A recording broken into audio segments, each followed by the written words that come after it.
Would you rather have Josh Allen or Lamar Jackson to win one game? What was Dan Campbell thinking? And are the Eagles the team to beat in the NFC? Hey, everyone. Welcome to NFL This Week. Rob Wong, joined alongside by Paul Chapman. And Paul, I know we recently talked about Saquon Barkley's spot in the MVP race, but I think it's pretty clear at this point it is just a two-horse race between Josh Allen and Lamar Jackson. But if we're looking past that, if you needed to win one game right now, which quarterback are you taking between the two?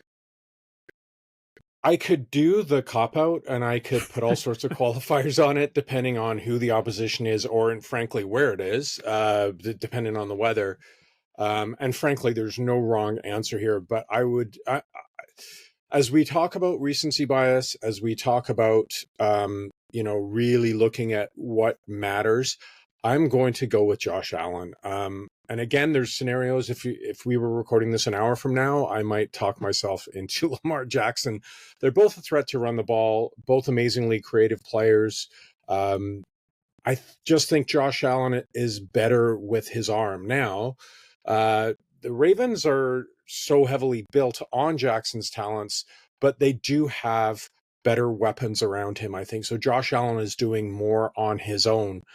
So I still think, Keon Coleman comes back a little healthy, becomes a factor in that offense again. They're still working Amari Cooper in there. They've got Cook, they've got Kincaid, they got Knox. I think there's enough there to say that I want Josh Allen in there to win the game. But as I said, it could be anywhere. Look, I think Allen is trending up. He's had some high-profile wins lately. Obviously, the Rams loss was just a weird one, but he put up great numbers in that. But beating Detroit, beating the Chiefs, I think the momentum is with Josh.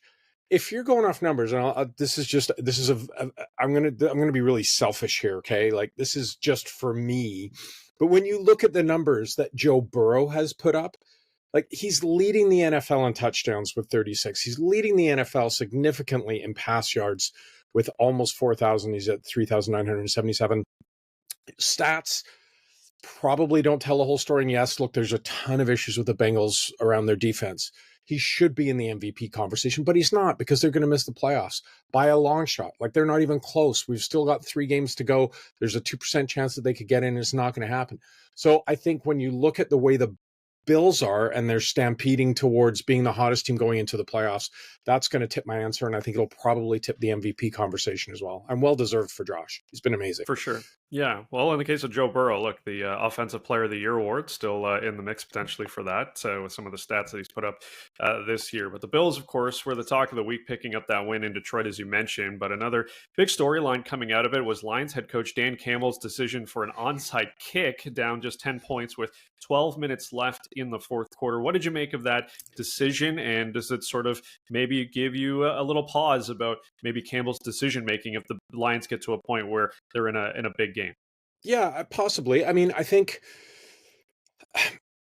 there are head coaches who have had good teams and who have lived with this. Andy Reid lived with this. His clock management and his decision making when he was with the Eagles was roundly rubbish every single year, and it went away when he gets to the Chiefs and they win Super Bowls. And it's like, this guy's creative. He does all these things. And Dan Campbell has this reputation as a guy who gambles a lot. I think the fourth down gambles, people have made this argument that you got to accept some that don't work when you get all the ones that do work and what they mean and what they give. But I hate the new kickoff rules. I understand why they put them in, but this having to declare an onside kick, look, one of the greatest Super Bowl moments was Sean Payton going for an onside kick at the start of the second half, caught everyone by surprise.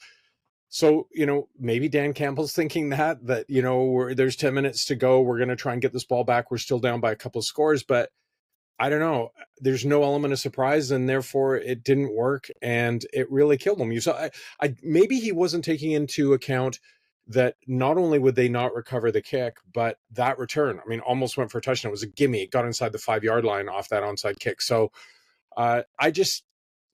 hopefully he learns from it. I like and hopefully it doesn't take away his edge, because I love how he goes when he goes for it on fourth down.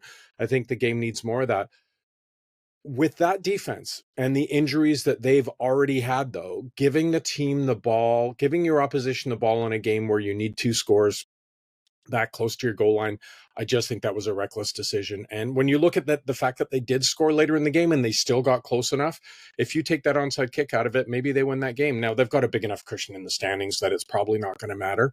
Yeah, it's tightening up a little bit now in the NFC, but you know, I just hope it doesn't change the way he coaches, because NFL coaches are right up there with NHL coaches and being uber conservative. And I love a guy who decides, nope, we're just going to go for it. Yeah, something tells me it probably won't change Dan Campbell. Guy seems to walk to the beat of his own drum. Lastly, the Eagles have now won 10 in a row. They now have the longest current win streak, with the Lions losing their 11 gamer. Is it possible that the Eagles are going under the radar here, Paul? Yeah, absolutely. I think when you obviously, we've been talking about head coaches. Nick Sirianni has a lot of questions over him, but you can't discount the momentum this team has. And we even saw a bit of a mini controversy when Brandon Graham went on a podcast and said that Hurts and AJ Brown don't really talk much and they're not as close as they used to be. And they just shrug that off and they go win again. Saquon is just such an amazing story for them this year, and it just gives them an extra element in the playoffs. They don't have to rely on Jalen Hurts so much, whether it's throwing the ball or running the ball himself. It's still, that offensive line is just absolutely beastly, even though they lost Jason Kelsey, and I think that's really where they're founded, is their offensive and defensive lines. So I'm not ready to write off Detroit after one close loss to an amazingly hot team and Josh Allen. Absolutely not. I think Detroit are still going to be a real handful, but I'm struggling to see a team outside of those two. Packers look good in Seattle. Look, the AFC or the NFC West is full of fraudulent teams. I don't believe the Rams are that good either. And then if you look at, the other divisions, what the NFC East, besides the Eagles, the Commanders have really tailed off.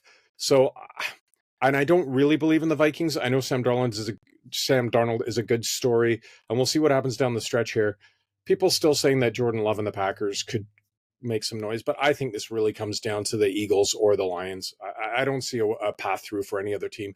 I guess the caveat is that the Lions have had all these injuries, in particular on defense, losing David Montgomery, losing Aliu for the rest of the season. So, maybe we'll see the health in the next few weeks, but it's Eagles to me, slightly edging the Lions, and that, depending on where we are at the end of the season, that could be a coin flip. Well, we'll see how it all shakes out. It's going to be a busy week coming up here for football fans. A lot of pigskin on the gridiron for the holidays, so it should be a lot of fun to see how it all shakes out. As always, leave your thoughts in the comment section below. For Paul Chapman, I'm Rob Wong. Thanks for watching, and we'll talk to you next time.